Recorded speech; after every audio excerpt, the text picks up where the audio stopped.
Good afternoon, everyone, and welcome to this moment that we share together here, our Saturdays. Today, October 16th, a little bit rainy here in Maryland, but it's a good thing. It's liquid sunshine. And I say this because we bless everything that comes towards us. We acknowledge that this is part of this great world, the great planet in which we live in, and we enjoy being here, whether it's sunshine, whether it's rainy outside, whatever. We like to be with you, and we like to share a moment and a message with you that is uplifting, that guides us and moves us towards our dear Creator. Today, we'll have our dear Yasco Aracava presenting to us, talking about resilience, right? A great topic to many of us. Before we pass the word to Yasco, we would like to invite everyone to share a message from the book Happy Life and pray together. This is message, if I can get this correct, out of the old version. It is actually message 83, page 161, again, of the old version. And Joanna De Angelis says the following with this chapter of Happy Life. The opportunities for moral improvement that life allows us should be taken advantage of wisely and immediately. The march of time is inevitable, excuse me, and an occasion neglected is lost forever. Time and wind never come back. Thus, it is a liberating blessing to utilize every opportunity for inner growth. Stay alert in order to take the most advantage of the hours of your earthly existence. On this note, let us then acknowledge our presence here, our connection with one another, and ask God to take this opportunity that we have right now to a moral improvement, right? Whatever will be shared with us here today, consider this a moment of treatment to all of us. And as we are being treated, others are being treated as well because we're connecting with a higher message. Let us then acknowledge our presence in our homes, wherever room we may be, whatever whoever is may be with us. If we can share or not, let us bless everything that is around us. Let us take a moment to acknowledge the presence of the elements, the material elements around us, what is around us, the smell, this moment, everything that is around us. And ask our dear Creator to bless the environment. If there is someone next to us, so also bless the people around us. Also, let us ask the blessings and ask to bless those who are connected with us online, who will be connecting with us in the future as well, through the streaming online, and that we can each analyze, question, ponder, and receive the teachings that we're about to receive in a way that we can progress, in a way that we can morally evolve towards our dear Creator, towards a better living here on earth, and to propagate life, comfort, encouragement to all of those who are in need. Connecting with mind like ones, incarnate and discarnated ones, to multiply this feeling of love that we share here. Tonight, we also ask for our dear friend Yasco Aracava, who will conduct this talk and who will leave a mark in our hearts to be resilient, to be persistent, and to connect with Jesus. This way, we're thankful for this amazing opportunity, asking for your blessing, dear Master Jesus, and your guidance, our dear Creator, and so be it. So, Yasco, resilience, Hello, right? What a great topic. resilience. Yes, and it's interesting because studying a lot of let's say homeland security as I am right True, now. And true. it's interesting, right? Because we hear a lot about systems being resilient. We talk about Exactly. programs. We talk about different elements being resilient, right? But resilient, And what would that, and we also hear about computers, the resilience of computer systems, right? But what is this resilience for us? What is this resilience with resilience in mind body health? And how is this with Jesus? I'm dying to hear about it, to ask questions, to comment at the end. Yes, The floor is please. all yours. Many Thank you. questions, please. Thank you. Okay, dear friends, I'm so happy to be here to talk among friends. Very comfortable audience. So is the best environment for us to learn, to incorporate new learning into our how to say memories, being, structure, even organic being. So let's share my screen. See, is the sound is okay, right? So see if it's everything's okay, Leo. I think so, right?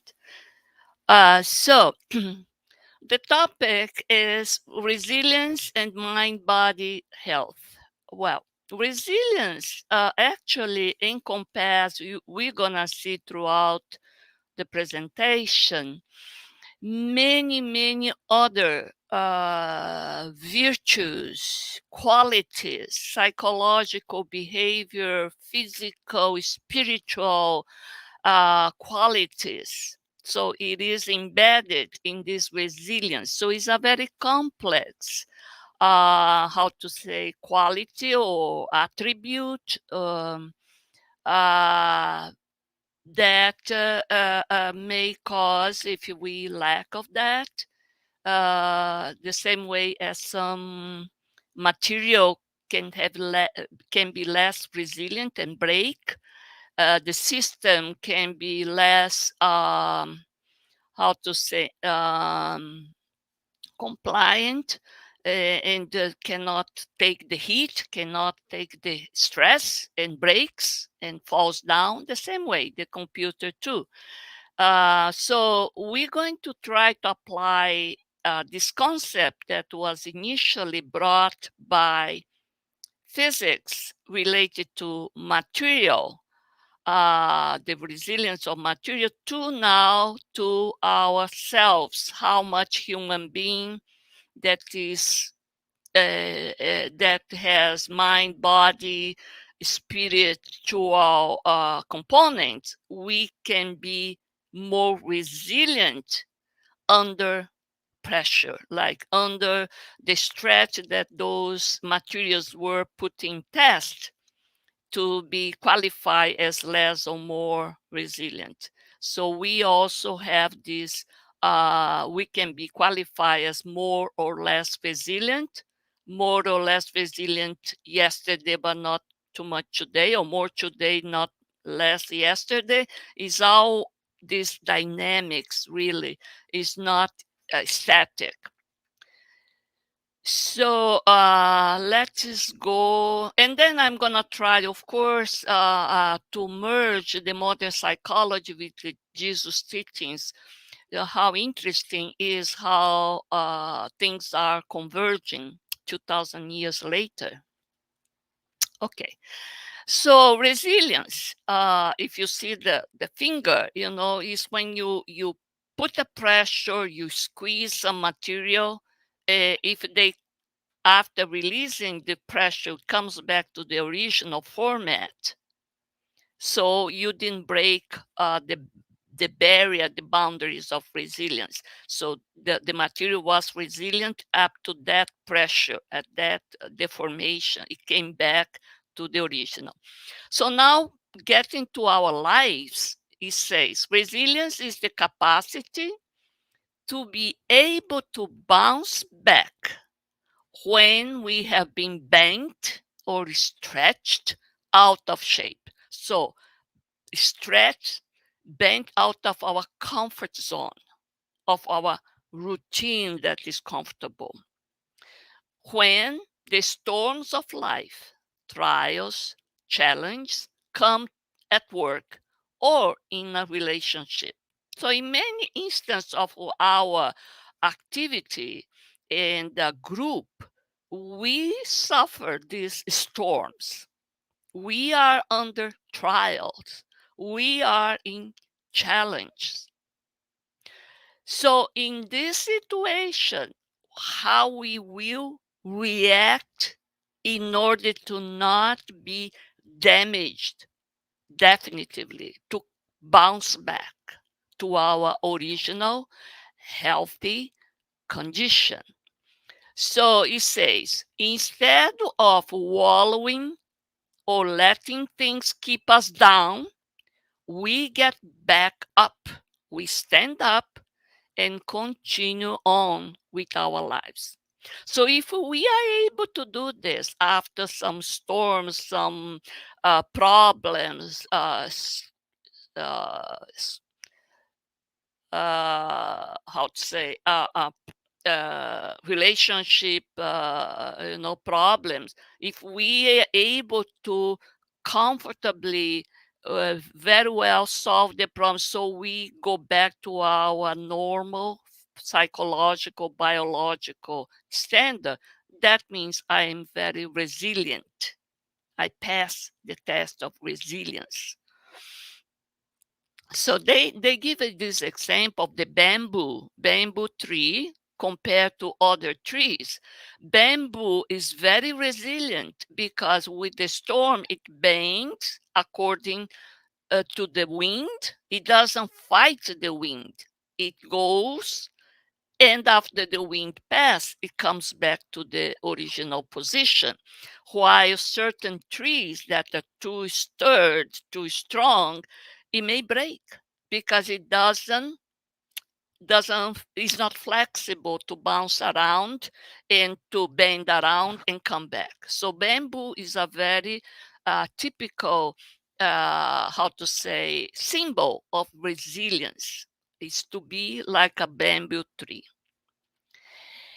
So we always ask if resilience is a trait that we are an attribute that we are born with. Ones are have more or less resilience. So we born with that, is in our DNA, or is a process, or is an outcome. What is resilience? Well, the American Psychological Association says that is a process. We have, all of us, we have a potential. We have the little seed of resilience, but that has to be nourished. It has to be developed. Each time the trials come, we test and develop a little bit more, etc. So it's a process. Says resilience is a process of adapting well in the face of adversity, trauma, tragedy, threats, or even significant source of stress.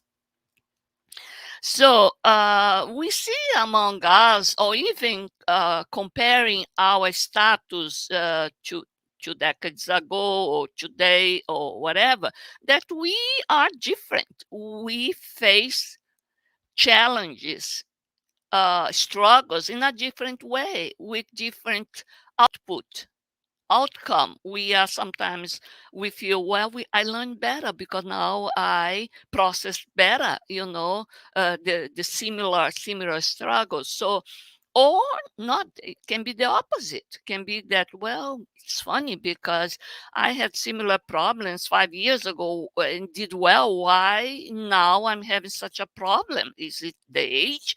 Is the hormones? Is what? No, it's because it's multitude of factors that 5 years ago wasn't there or was different, and today is different. The environment, the circumstances are different. So we have to be aware that resilience is a dynamic status that we have to assess very much continuously. That means I have to know myself continuously, assessing how am I doing, what am I today, you know all this assessment has to be done. So the Psychiatric Times is a journal also that is very, very common. They publish a lot of things related to psychiatry, psychology. And they say the resilience is not a fixed attribute. So it's not static. I'm born with this percentage compared to the average, and this is gonna go with me up to the end. No, I can develop, or I can even decrease if I start to have other issues inside my psychic, or bothering me. So it's not a fixed attribute, but a type of functional trajectory I have to go and walk with, develop with throughout my life. A functional trajectory that depends on the quality of the stressor, the surrounding culture and circumstances, and individual variation in response to risk. So the stressor, one stressor can be very small for me, doesn't cause much problem, may cause to the others. A loss of someone. There are people that deals well with the loss of loved ones. The other one, no, it cannot deal at all. It's a big deal. Some deal well with a job interview, well, oh, reasonably well. The other one, no, it goes to panic state, it loses all the control, etc. So the quality of the stressor is individual, and the culture, some culture, they show more, how to say, they give more importance to certain type of resilience. The Japanese culture sees differently than the Western culture.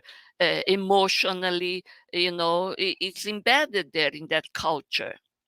So the behavior and the reaction to this stressor depends on the culture and the circumstance that happens. If it's happened in the family environment when I was kid, when I was a teenager, or when I am now adult, or more old, a person, because our base is changed. The circumstance changed, my health condition changed, the way I view, the way I archive many experience is giving different standard, different protection to new stressor, because it's not the first time I'm facing that stress. So all these circumstances would say if I will respond, if the outcome will be good or bad.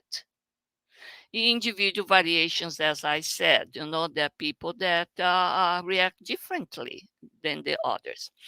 So the Psychiatric Times say a person can exhibit resilience to similar stressors at certain time in his or her life, but not at other times. That means change. The similar stressor change by time, as I said before. It can be, and we get kind of a surprise. I say, well, but I did well with the first kid. Why I'm having problem with the second? It's not exactly that the second child is really different from the. It seems that I am feeling different, or I am reacting differently, or something. You may display great resilience in one area of your life, but struggle to adapt to different type of stressor. So this seems very clear to us. Like I said, I can do well in job interview, but not do well waiting in the medical, waiting for my medical exam or something results. Or I can do well with my kids, but not do well with other people, other type of groups. So So this is very clear, and so we, of course, we can have different struggle to adapt because they cause a different psychological impact on me. So to adapt also is different. To bounce back also may be different. So I feel, oh, I'm getting less resilient now or more resilient. Thank God, it's good. Thus, it is important to know or assess yourself or ourselves continuously. Is knowing thyself. This is very important. You know, to not to be caught by surprise by these uh, difficult tests. You know, we have to say, oh yeah, I'm gonna do well. I'm pretty sure I'm gonna do well, or I'm have to be more prepared because, you know, something like that. So continuously assess ourselves and how we tend to respond in order to increase our resilience in a given area. So it's basically to know ourselves. So there is many different type of stress projects when you are young, many final exam work projects, you know, job loss, how we do, divorce. Many do okay with the divorce. The other ones is almost life threatening, you know. Uh, uh, Pregnancy also, you know, once, and now the COVID, all this infectious disease. Some enter in depression because couldn't cope well with this, all these demands, all this fear, you know. So resilience is a better goal than a perfect life. So if we say, oh, I'm the person that I am dealing with my life, preparing my life to to be perfect, to not to have that, to have everything on time, to choose my relationship or not to be in a relationship. No, no, no. We can do up to certain percentage, look forward, prepare. But no, we have to be prepared better for things that is coming to our lives because Jesus and the psychologists of the 21st century would agree on that building resilience is a far better goal than seeking a perfect inconvenience free life. Why? Because there is no inconvenience free life in this planet of trial and expiation that we are in. We are imperfect. All the surrounding is imperfect. So, of course, our relationship with this imperfect me, with the imperfect surrounding, it cannot be perfect, cannot be comfortable. It will have problems. So it's better to not to be this in this fantasy that I will build up, I will get rid of the inconvenience. No, because there is no such a thing, and life will struck us when least we expect. So it's better to be prepared physically, physiologically, emotionally. We're going to see all the components in order to tackle better when it comes, because will come.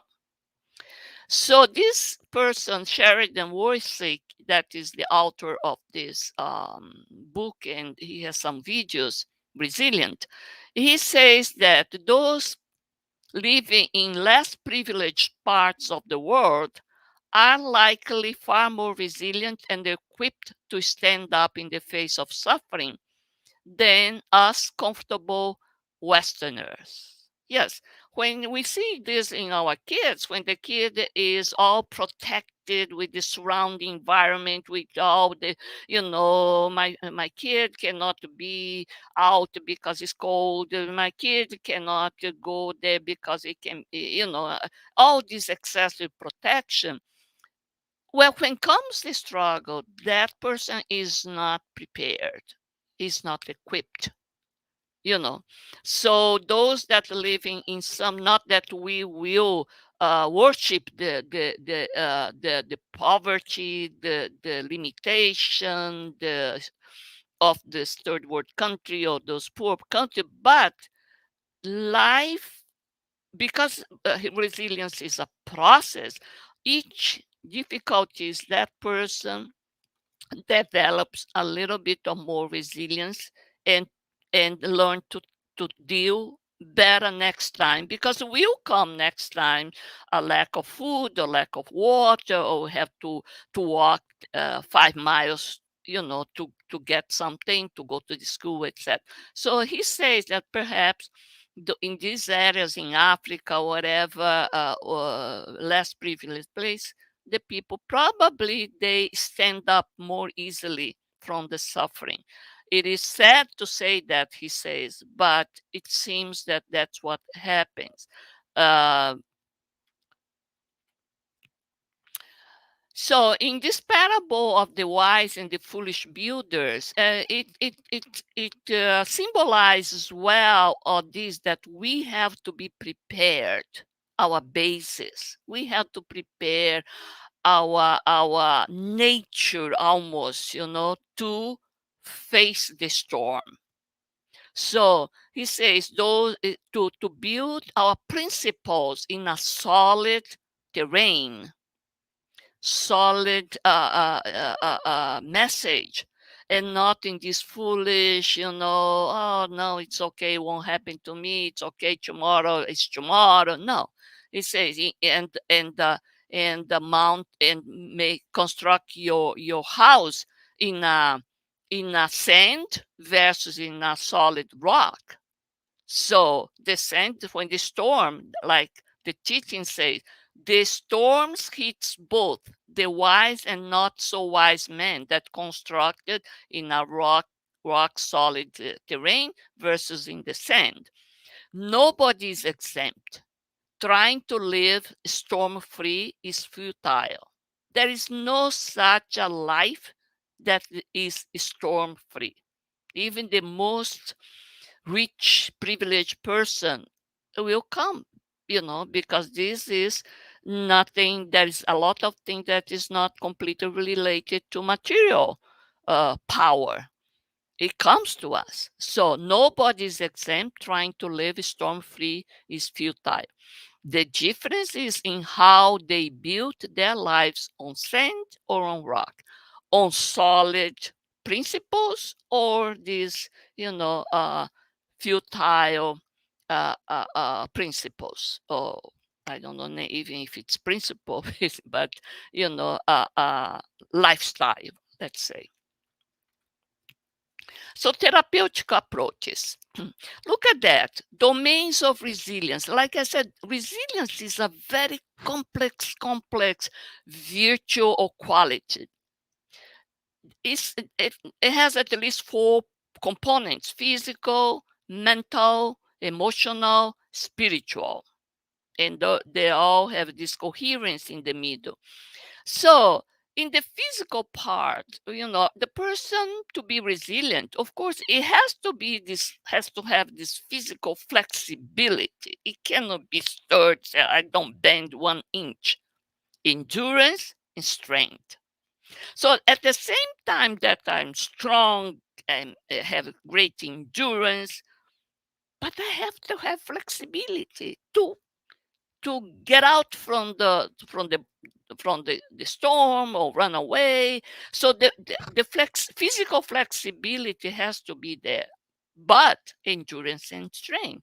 So it's kind of the middle, it's not much this way or that way. It has to be mixed. That's how complex it is. Mental. Also, mental flexibility. I cannot just be, I want this way or my way and no way. No, mental flexibility. Attention span. I have to be able to scan around and not to be just in one point, or not even not paying attention at all. Ability to focus.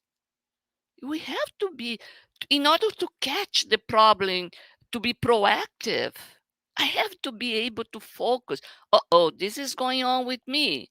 This is going on with my surrounding, which is going on with my husband, with my kid.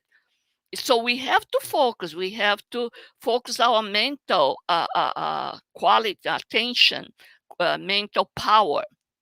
Incorporate multiple points of view. Yeah, this is very important because one point of view that's mine is very dangerous, very, very dangerous.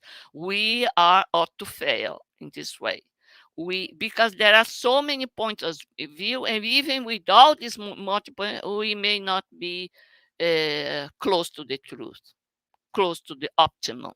Imagine. Emotional. You see, the flexibility appears in all four. How important is flexibility? Physical, mental, emotional, spiritual flexibility. So those orthodox or those people that don't want to change an inch, very difficult. Emotional flexibility. I have to be able to to to change. Myself, how I react to certain things. Oh, I'm gonna be just angry because that's the way I am. So all the environment has to change because I won't change. No, the environment won't change. I have to react differently, have this flexibility. Positive outlook. In each situation, have a positive outlook. Self-management. Self-management. We're going to see more of this. Spiritual flexibility. That we learning here. Nobody has the completely truth. I have to accept all the spirits in a different levels. So I cannot impose my spiritual standard, either bad, lower, or high. I can't. Commitment to values. This is very important because that makes us feel more like stable. If I have some values and I stuck to my values too. Values, the best values is better, the higher virtues are better. Tolerance to others' values and beliefs. That is very important. If we are intolerant to values and beliefs of others, we will break down. Our resilience will go down. So, positive attitude. A positive person acknowledges the reality of living in a fallen world. So, our world is not perfect. The reality is, we will fall. People will trip us. So, we have to have a positive acknowledgement of this reality. Say, well, when this comes, I will not let me go down, but look for the good in life despite hardship. See the good lesson beyond those problems.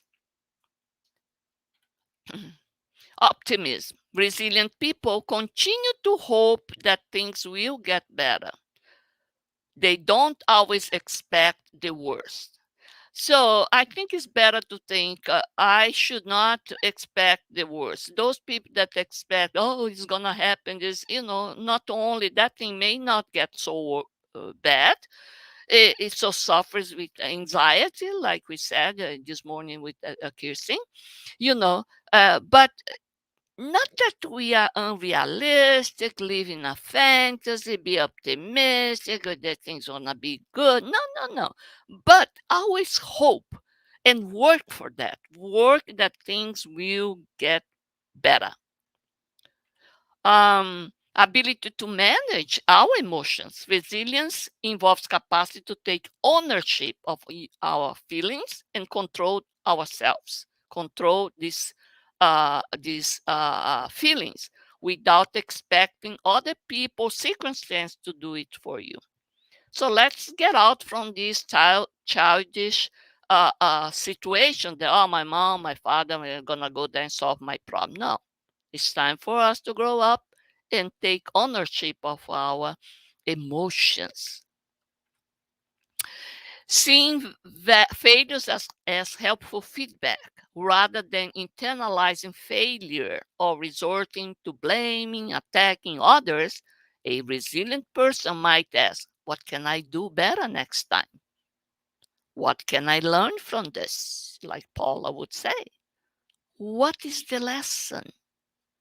Isn't it exciting? It's exciting.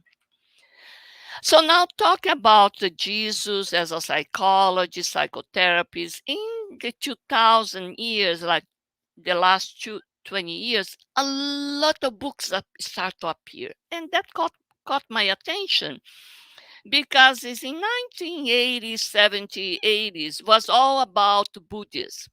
Buddhists helping psychologists using Buddhist teachings to incorporate in their therapeutical approach. But then why not Jesus? So they start to analyze and do research on Jesus, about the psychologists that he used, how intelligent he was in this Augusto Curie book, the most intelligent man in the history. And many psychology, Jesus as a PhD psychologist, greatest psychologist who ever lived, etc. So this called my attention because it seems the modern psychology, modern I call the Western psychology, not the Eastern, the Western psychology, is catching up. Oh, well, I mean, did Jesus really said this before Freud, before Jung? It's interesting. It seems similar what Jesus said. So the first thing that comes to mind, of course, is Jesus' miracles or psychosomatic healings, because with Freud and Jung appears this that a certain type of disorders were psychosomatic, was not physical. They didn't find physical damage, physical disorder, but the person was sick.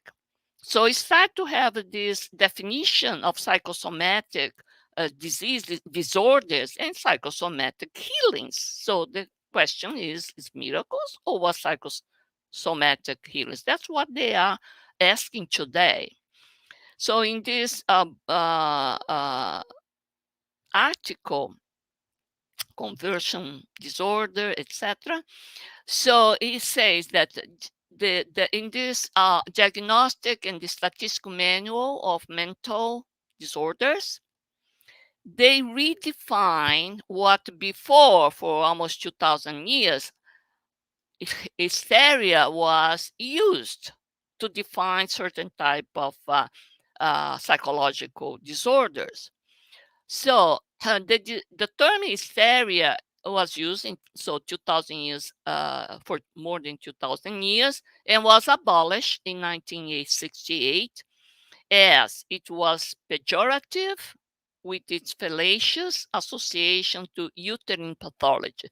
So for a long time they say, well, this is women's problem. Women has this weakness, this associate with her uterine things that men won't have. Okay, so this has this pejorative and fallacious associate. So they said, well, it's not, because men also has a stereotype of disorder, so it's not related to only women. So they made a alteration. So a lot of what was before together in hysteria, now they call somatoform disorders. Many different are within this category: somatization, conversion disorder, undifferentiated somatoform disorder, pain disorder, hypochondriasis, body dysphoric disorder, all somatoform disorders. And another group is dissociative disorders, dissociative amnesia, dissociative fugue, identity disorder, depersonalization, etc. So those with asterisks are more that were more in the category of previous hysteria. But call my attention this conversion disorder because Conversion disorder is a diagnosable, look at that, mental illnesses that can cause paralysis, blindness, chronic pain. More commonly, it may be triggered by the body's reaction to psychological trauma or a stressful event.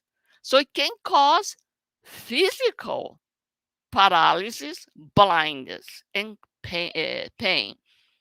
Physical injury, infection, migraine, or panic attacks might also trigger the development of conversion disorders. At Jesus' time, great deal of oppression was inflicted on the underclass because of religious, political, cultural prejudice. So it caught my attention because a lot of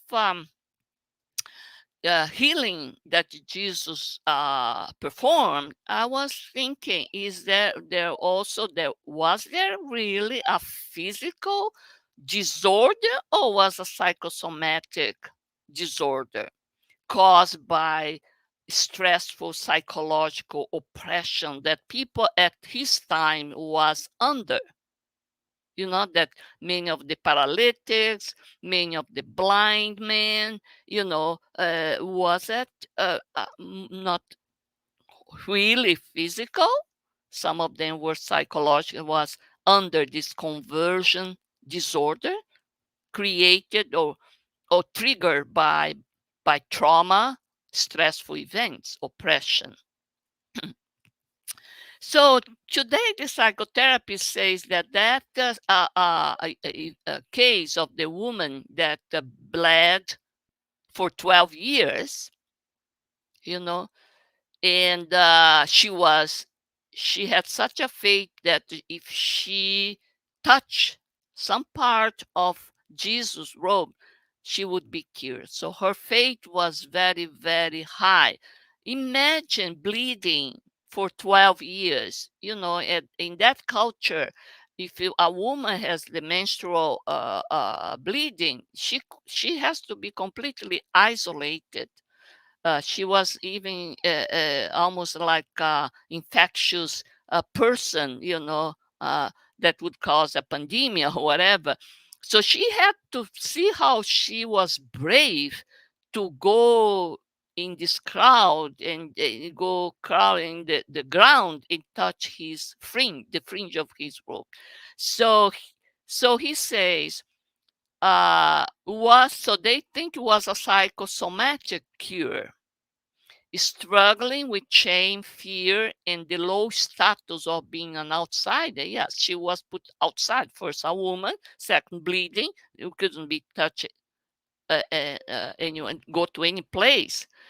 The woman was healed of her hysterical physical condition through her great faith. She believed that she would be healed if she just touched Jesus. Even Jesus not look at her. Jesus was surprised that some virtue get out from him. So passed to someone. It was her.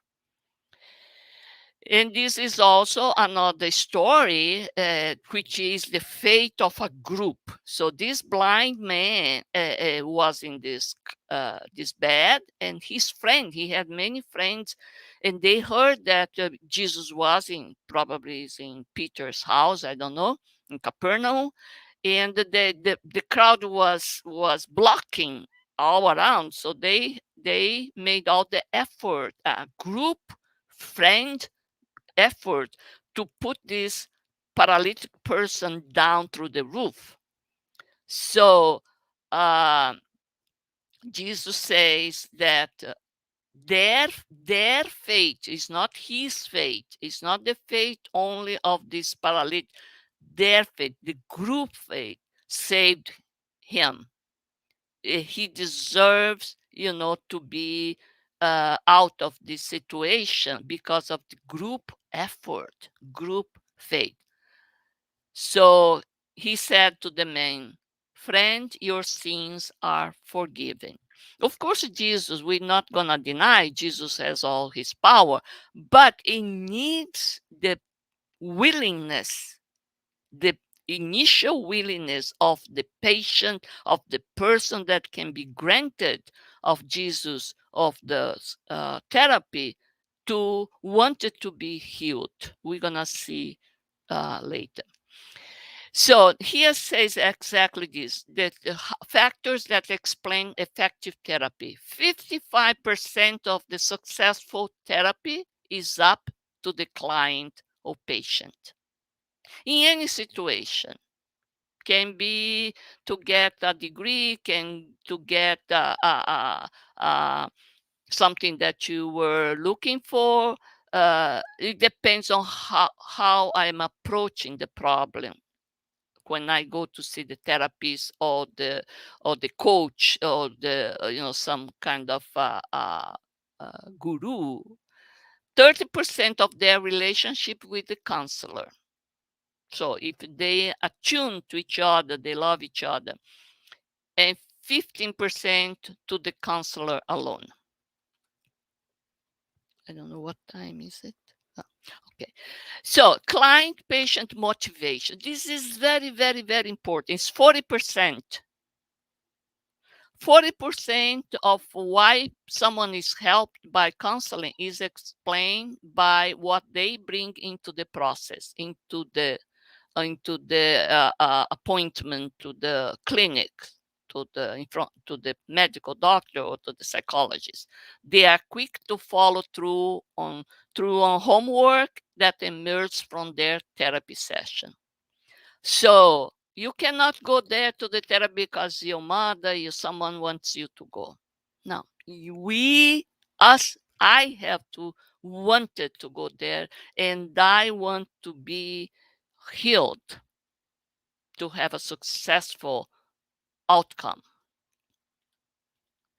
So Jesus also knew that. That's why the psychologists today said Jesus always asked some questions that we say, well, why she's asking this obvious question to the person, So Jesus expects people to take responsibility for themselves and drew out their motivation to act. They have to come with the motivation. For instance, he asked the blind man beside the road, what do you want me to do for you? The blind man, of course, he wants to see. No, it's not that obvious. Is his motivation really there? That's why he asks, what do you want me to do for you? The paralytic at the ship gate boot also, do you want to get well? Well, he's there for 38 years, whatever, to want to be in that pool, to be blessed by that water. That's what people that time believed. But Jesus asked, do you really want to get well, or you are there just victimizing, you complain, you yourself complain, oh yes, people go ahead of me and jump before me, etc., etc. Well, do you want really to get well? So he says, pick up your mat and walk. And he was so certain that he did he didn't say, oh no, but I'm paralyzed for 38 years. How can you want me to pick up my mat?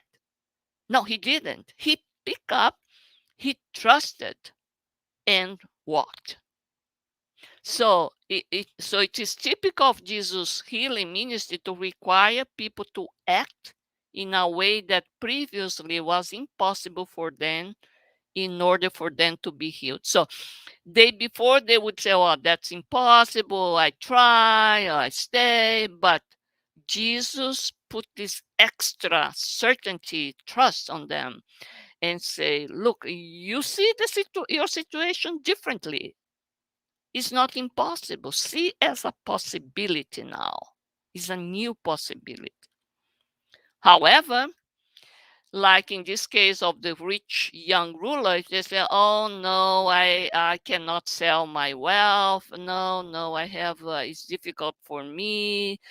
Jesus said, well, you have to sell our thing and follow me. He said, I don't think so. Jesus tried, insisted, no, okay, stay there and walk away. And the guy stayed without being touched by Jesus. So Jesus was also like very blunt. You don't want? Okay, go ahead in your life. Clients hope 15%. So 40% plus 15%. 55% is on the client or patient. Of the 15% of the effectiveness of therapy comes from the client's attitude of hope, being optimistic, not unrealistic of the benefits, but say, yes, I'm optimistic that this thing will be good for me. So it's the placebo effect. The power of the placebo is you believe and hope that that medication now is going to be good for you. And in the Jesus, they give this illustration that the parable of the workers in the vineyard, those that stay for 10 hours waiting to be hired, they stay there. They stay hoping that the Lord of the vineyard will hire them, you know. Uh, uh, and really, in the end, the parable says that God's kingdom, in God's kingdom, the last will be the first and the first will be the last, inspiring people to have hope that good things are possible for them. So they, in the end, they get the same denarium, same payment as the workers of the first hours. Of course, the workers of first hours, which are the ones much more prepared, the religious people in the symbolism, they received the same and they were upset. How come the guy come after 10 hours that we work? Well, but once you get it, you deserve the same recompense. And the therapist client relationship, 30%. It has the positive impact. Of course, we have to be attuned emotionally, etc., with the therapist. That is exemplified when Jesus talked nicely, almost in a therapeutic way, to the Samaritan that comes to the well to get the water. He talks so nicely that he gets all to tell her that he knows all her life. She said, "Oh, I don't have my the husband now," except because that's why she has to herself get the water. And he said, "Well, but you had 5 before." Like, she's surprised. Said, "Wow, how do you know?" And then he talks and says, "Look, if you get my water, you won't be thirsty anymore, And so the beginning, she was very uh, uh, against, because how could you, Jewish from Judea, talking to a Samaritan, in the woman, in the daylight, whatever. So he graciously he talks to each one, and they say Jesus graciously accept the societal cast-offs of the poor one, the ones that are in the bottom of these classes, and put them always at ease. They say he has very good sense of humor, and always that compassionate look and treatment that make people to be willing to follow his advice. Therapist technique, 15% only is accounts for the successful treatment, and there are many intervention, and Jesus used many different type of intervention, counseling technique. He listened to the Samaritan, offer empathy to Mary and Martha when Lazarus died.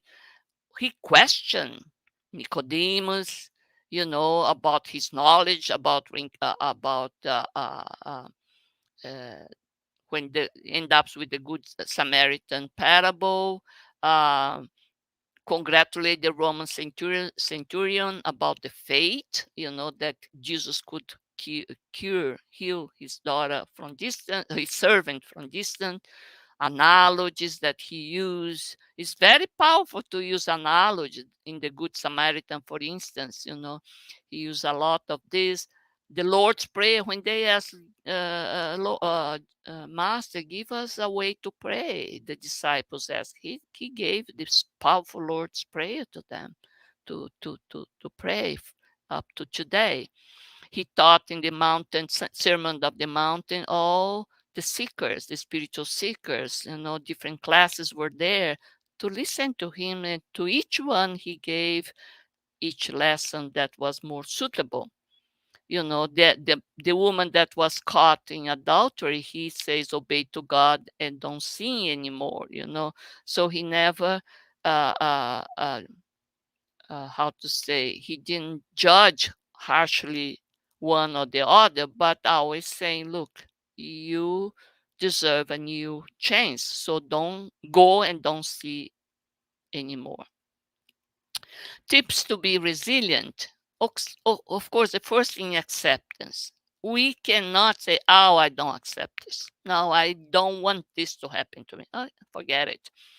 Acknowledge your thought, emotion, circumstance for what they are, as they are. They're there. There's nothing that we can do. Stay calm.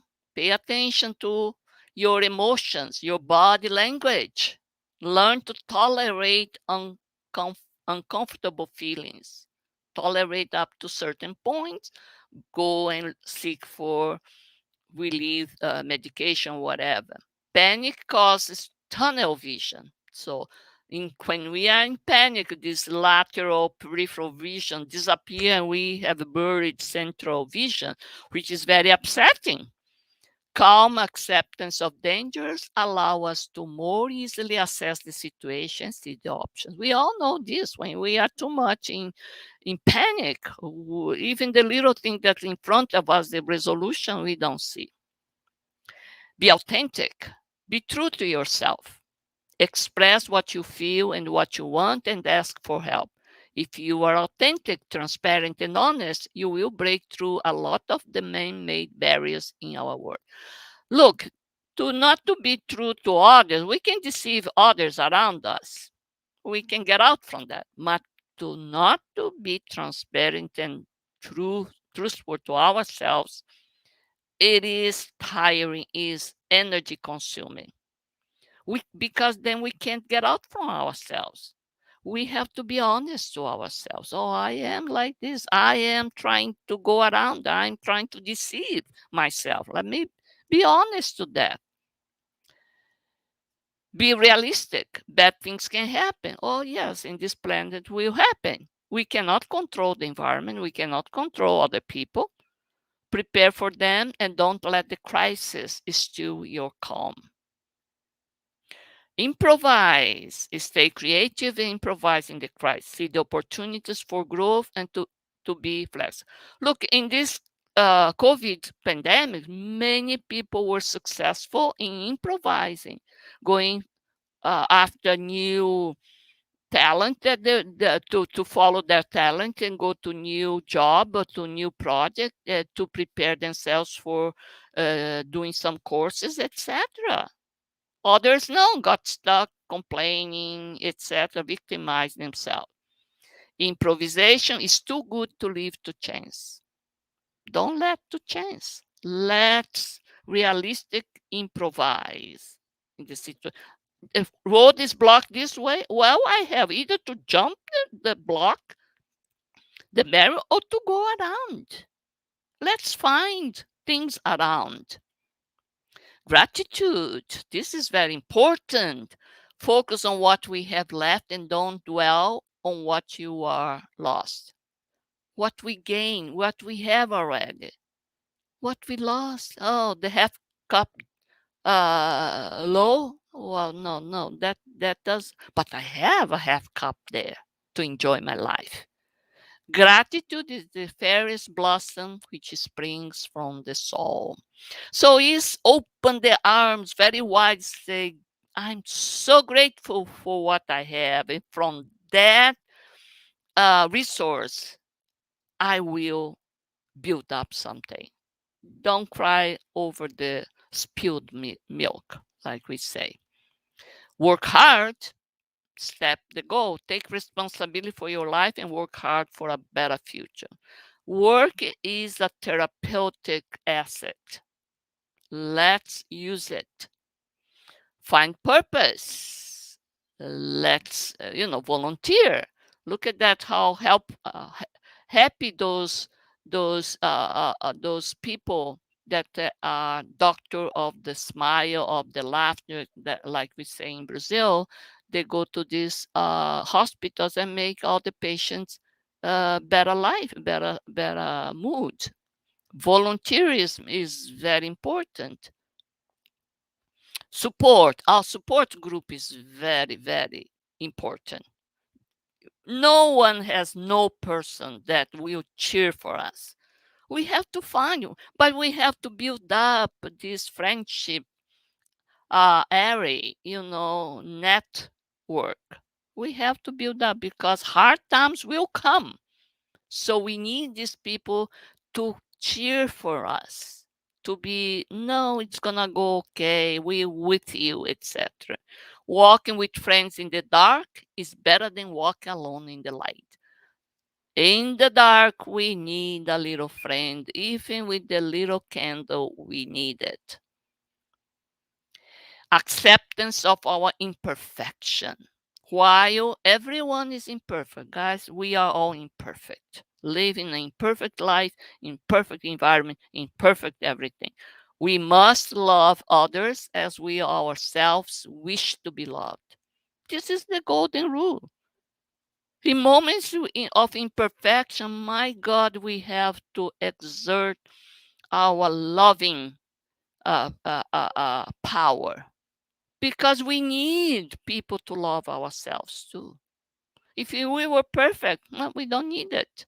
We don't feel the lack. But when we are imperfect and we're gonna face imperfection around, we need to feel we loved and that we love others too. So there is historical case. I don't know what time is now. No, so I'm gonna just we skip this Old Testament. I love this story of Joseph Egypt. Everyone knows how resilient he was, how Moses was resilient too. A lot of betrayal from family members, from the people, that 1,000 people that follow him. Oh, it was very difficult, but he was very resilient.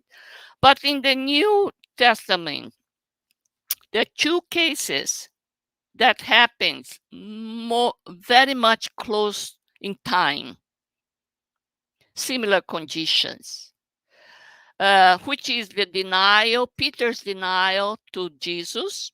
He denied 3 times Jesus. And of course, he carried that sorrow with him. But he bounced back and he became the rock of the Jesus doctrine. So he was successful in bouncing back. His resilience was there to save his future. Why not with Judas? Was in the night before, Judas kissed the Lord to identify to the soldiers who is Jesus. And when he felt he was deceived by the religious high priest out of some coins, the coins was not important. He was so desperate, he regret so much that he committed suicide. So these 2 cases happened the night before and during the beginning of the trial with Peter. One successfully bounced back, the other one went downhill and committed suicide. Why is that? We can leave for reflection to you. And also Paul of Tarsus, after killing Stephen and many ordering the persecution of Christians, when he finds Jesus in the Damascus road, he bounced back, stands up, gets cured from the blindness, and he is the greatest apostle of the Christianity. Who gave, what was the main support for him? Of course, it's his character, his personality, his emotional stubbornness, but he relied on many people around him: Timothy, Barnabas, Titus, Aquila, and Prisca, who were consistent source of support, renewing his faith in serving Jesus. And Paul was not shy to cry. He used to weep very easily. I am so frustrated. The people didn't accept me in Athens. Jesus also, Jesus, you asking me too much. Now, how can I do? And Jesus appear and wipe his tears. So he was not shy to ask for help. And he got all his resilience was because he got all this humbleness to ask for help.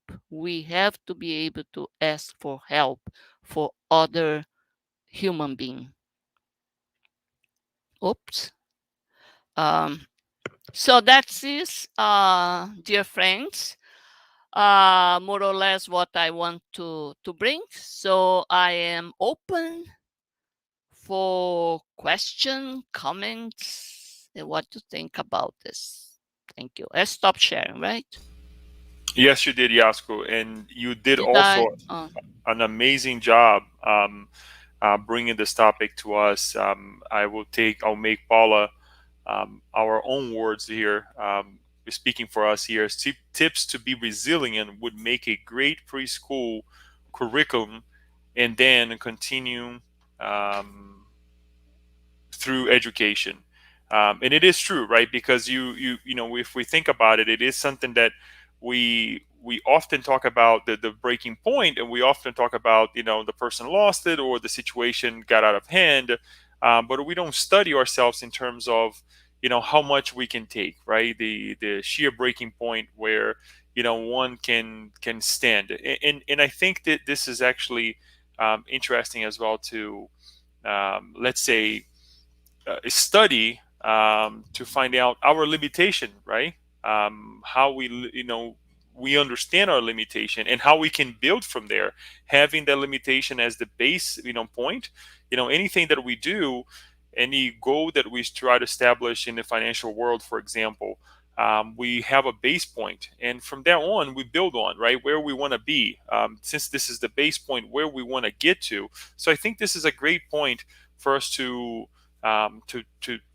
dive into and kind of look into this conditions. So thank you for bringing that to us. We do have a couple other questions here. One actually questions and comments, um, and one is from Paula when she says, "What self-help question might reveal if one is being flexible or rigid?" What self-help question might reveal if one is being flexible, rigid, or is it a trust friend being honest? Good question. I think, of course, we are flexible and rigid, depending the situation. We swing, depends on our situation, our mood, of course, but we know when we are too much in one extreme or too much in the other extreme. We suffer. There is a psychological, emotional pain. That thing keep lingering in the back of our conscience. Doesn't need anyone to tell, oh, you've been too flexible, you've been too rigid. We feel that with that, in that circumstance, with that child, with that person, I got too much in this one way, or that with the other child or student, I took too much rigidity, something like that. So I think when we assess honestly all this situation, and we are from the bottom of our heart, wanted to do our best, knowing our limitation. Look, you talk about limitation, but our limitation also is not static. We can change the level of our limitation, either going worse or going better, decreasing the limitation. We know that. We have ways to incorporate things that will decrease our limitation. You know that either education, either assessing better the situation, assessing better the client, etc., etc. So the limitation, our limitation also is not static. It's not just I am born like that, I will be like that and die like that. No, no, no. We can, if we are honestly want to grow, yes, we can change this limitation, especially the emotional limitation. Then change the behavior, change even our mental physical status. So the second part of thing of Paula was, what was it about the friend? Um, I'll bring back here 1 second. yeah. So Oh yeah, yeah. or is it a trust friend being honest? Or is it a trusted friend being honest? Well, that also we have to assess. I know it's difficult to know well our friends. You don't know the second agenda of a trust, quote unquote friend, okay? Because they say, "Oh, I want just to be honest with you." Well, is it the best way for you to support me to be that honest? Yeah, honest sometimes in certain circumstances is not a quality that is well-defined quality. Depends on the circumstance, cannot be a quality. Too much honesty in certain circumstance is invasion, is bullying, etc. Because you have, first of all, be compassionate. Sometimes we rather don't say anything, just give, you will find a better opportunity to be honest. So they always say, be careful. It's better to shut up than to say wrong thing in the wrong circumstance that the person cannot take it well in that moment.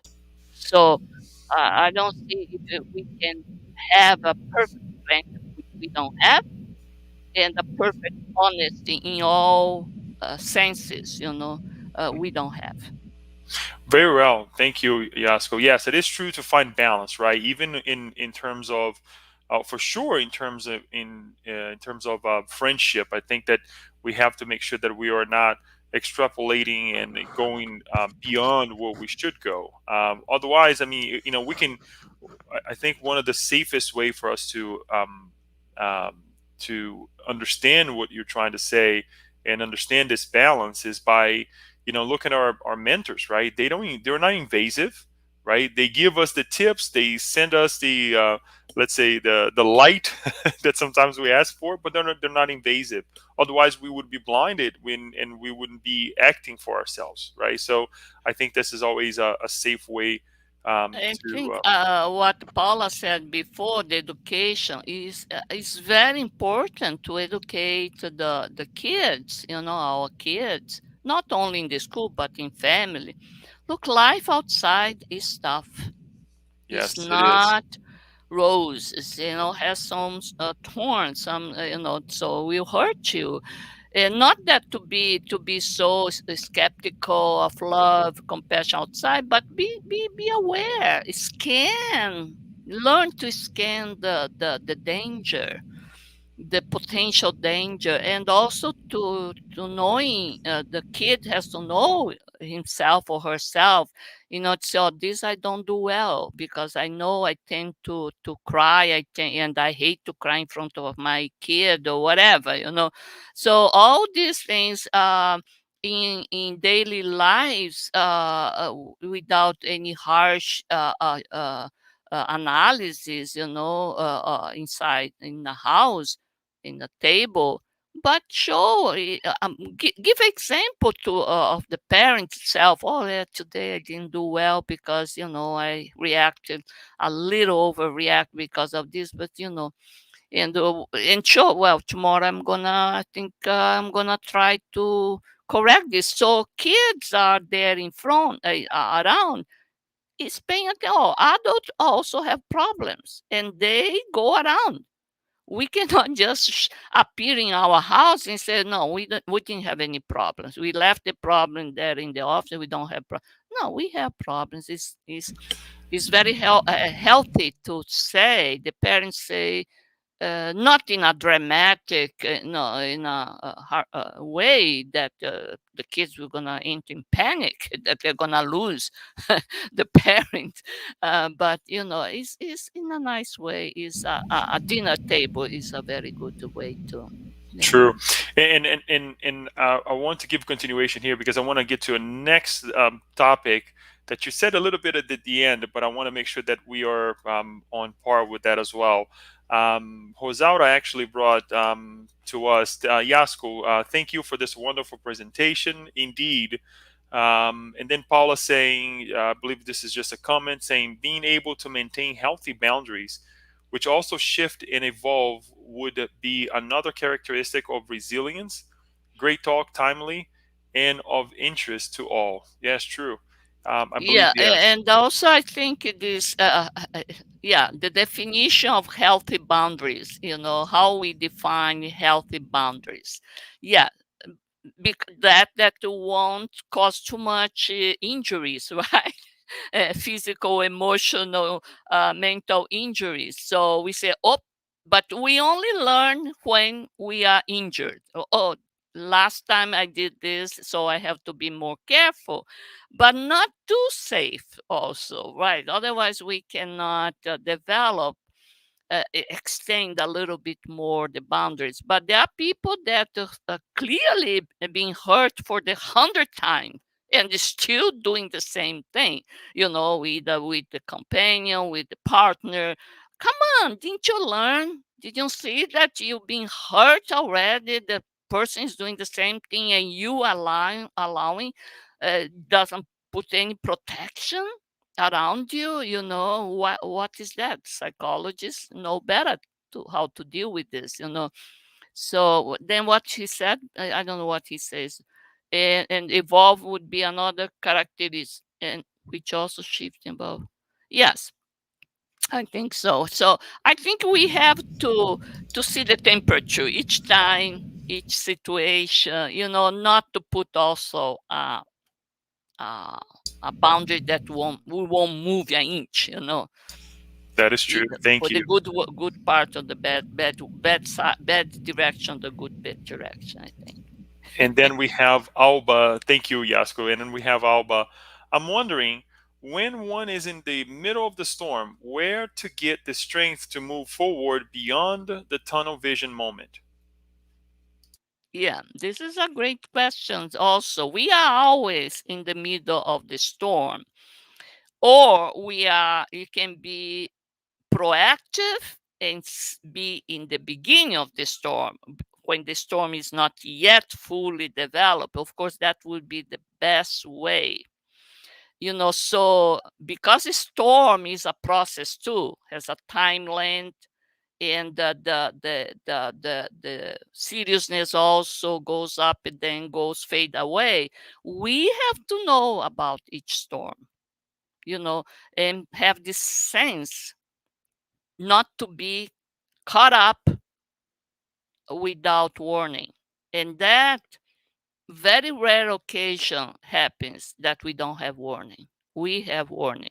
We may be misled. We don't want to look at, etc., etc. But once we are, now we have to look for a support group, a therapeutic group to deal with the storm, because the storm is there. So either we have to have more coverage, more protection, friends that will help us also to be equipped with new assets in order to confront the storm. And that needs calmness. That's what they say. We have to accept the situation in a good way, not in a passive way. Okay, I have the problem, but let's see what would be the best way to confront the storm. Uh, this assessment is easier to do the correct one if we are not in a panic state, if we are not off balance. That's why the proactiveness is better, because our psychological situation is in a better level, so we can deal better and see better what are the how to say, the tools that is better for that situation. That's So we good. see more clearly. Yeah. Correct. And I think the key word that you used there was the idea of a storm, right? I mean, you can find the tools during the storm, because they probably will be shifted, they will be flying away. But you have to identify them before the storm, right? Analyze the possible storm and say, these are the tools that I have, and I'm going to try to work with them, right? And have that, I'm going to use a little Daniel's quote here, the plan B as well. What will be the plan B, and make sure that we are in place with that. So yeah, that's true. I mean, that's very helpful as well. One from Abby here. What other traits besides resilience would you say one must have so not to commit suicide? Well, yeah, I gave this example of Judas. Why Judas commits suicide? And Peter, which betrayed Jesus, denied Jesus in the same painful way. And he bounced back and stand up. I think, is your humbleness before the situation that we created. We create, or we are in. So Peter, of course, at the moment he said the third time, deny, and the rooster crown, and his eyes locked to Jesus' eyes. He was shamed, of course, but he asked for forgiveness in that moment. He said, I made a mistake. Please forgive me. And he cried. He cried. So not only he regretted what he did, but he started to repent and build up. And of course, he was granted with Jesus' resurrection, confirming everything that he taught to the disciples, that he will be forever with them, no matter what. And then he assured, but he asked Peter 3 times again, do you love me, Peter? Do you love me, Simon? And he had to say 3 times, of course I love you. No, almost, are you sure you know if you love me? 3 times. When he said 3 times, he said, so now take care about my sheep, all the disciples. What happened to Judas? He, the motive for his quote unquote betrayal was different. He thought, first of all, different from Peter, that he could be better than Jesus in this management of this project to build the kingdom of God in the earth. Jesus is going too slow. He doesn't know what the business is. I am a businessman. I know how to deal with the high priest. We're going to accelerate this building of this establish of my. So that's a different emotional building. You build differently. There is no humbleness there. So then suddenly he saw that he was deceived by the high priest because they did not do what they promised out of that coins that he gave to the he paid. So when he went there to say, no, I don't want this money because you guys didn't do what I, then oh, it's your problem. We don't need your. So he regret his misleading of the situation. He's still proud. He only regret because that he made a mistake in the assessment of the situation, that he trusts too much the priests, and but nothing too much with Jesus. He still didn't see Jesus as a special person, that Jesus was above him. He regret that he assessed incorrectly the environment that he was. So he never repented. He didn't have time in his mind to repent and say, oh my God, Jesus is probably not what I'm thinking. I should be more humble. No, he just regretted. So the only way, because he didn't look for Jesus, the only way was to go forward and disappear and jump and die. So I think it's humbleness. Is Very for well. you to accept, I am imperfect. So other people, they're imperfection all over.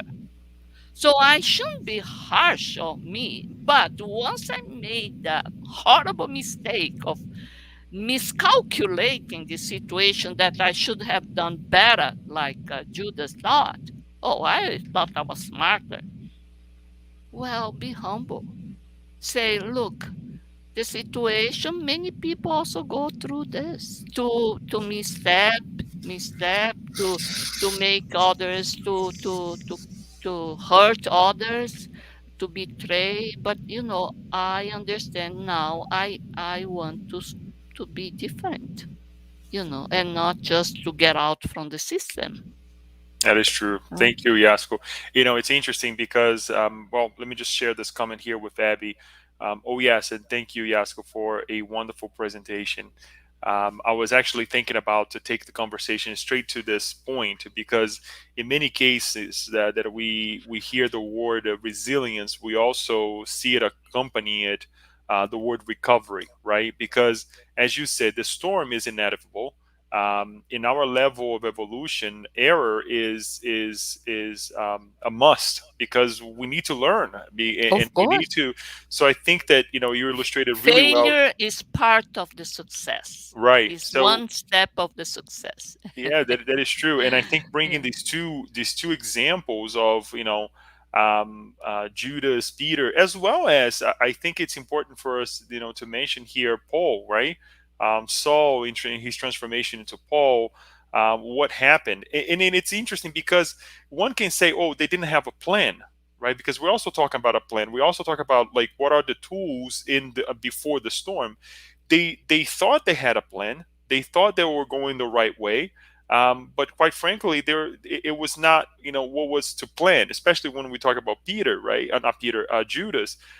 So I think that it begs us to go back and understand that yes, look, we can be resilient. We can be as strong as possible, and as bendable as possible, but at the end, I mean, we're not perfect, and I think it's important for us to have a plan of recovery as well in case something happens.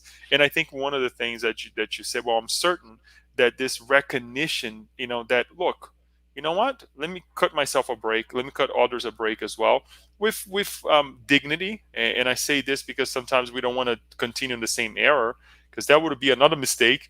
Yeah, But to of say, you course. know what, time will come that we're not going to make these mistakes. So I think that is important for us to, It's, have it's add this idea of pride, recovery. it's pride and lack of humility. True, true. You Thank you. don't bend, you don't bend, you don't you don't want bounce back Right. to And for that, recognize. Yasko, I'm truly like I said. I mean, I've been working in these arena for quite some time now, and it's a definitely one of the topics of my heart, and I'm glad that you chose to speak with us about this. On that note, I will leave it up to you by asking you to say the final prayer and did Sure. us very well. Thank you. Okay, thank you so much. So, by thanking all your presence, the incarnated ones here, now we raise together our thought to our Almighty, our Creator, our great Master Jesus, all our mentors, our gratitude for this incarnation that is giving us all the tools to learn to confront our storms in the most nice, successful way, not causing further damage.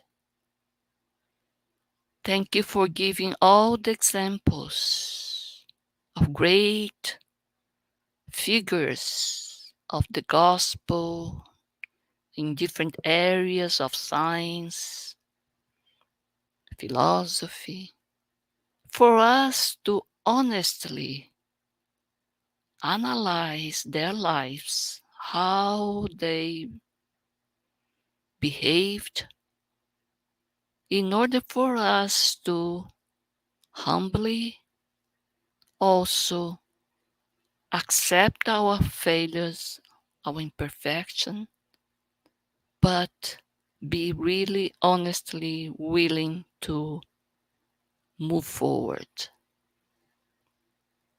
Thank you for giving us all the supporting group around us, family, workplace, Spirit Society of Baltimore group, all the other groups, because storm will come, struggle will come, as we are exactly on trial, but nevertheless can be easier if we acknowledge the presence of you, our masters, our mentors, and also the incarnated uh, help. Thank you for everything, and so be it. Thank you, everyone. Yes, Edna.